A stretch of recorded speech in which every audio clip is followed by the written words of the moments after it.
Here you are with part two with the Whiskey Tango, the actual Foxtrot DEU we were talking about.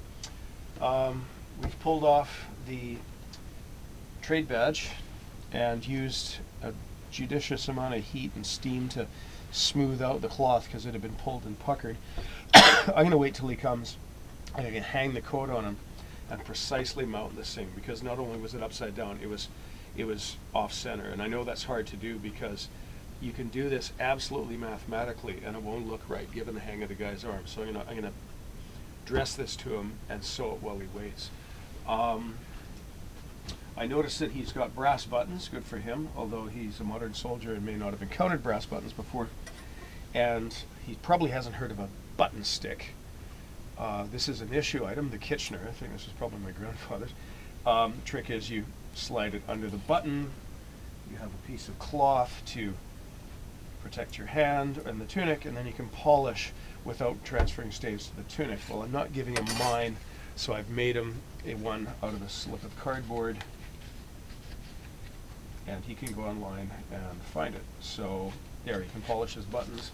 I've taken off those lovely cougars that were hanging like earrings, and I've replaced them with solid brass ones, which are well polished. They look like he's got bags of time in. They're correctly located, and they're a pin back, so we don't have to worry about eroding the tunic.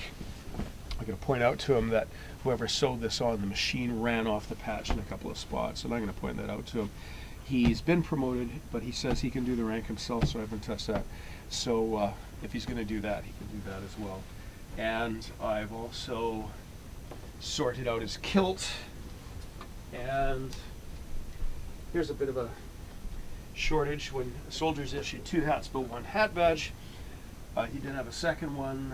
Kit Shop doesn't have them, so I went through my collection, pulled out one which is of the style worn well before the Great War, although some criminal has chromed it, and that'll be my gift to him for the regiment. And of course I've also shortened the tails so that, having pressed them, when you're not wearing them, you can tuck them inside so you don't have to press the things every darn time. So we're expecting him in a couple of hours. I'm going to take the opportunity to dress him so that he knows how to correctly wear this stuff, how to put it on, how to maintain it and take care of it afterwards, and also some explanation. So because this is his first time in Highland dress, somebody's going to ask him, "What's that?"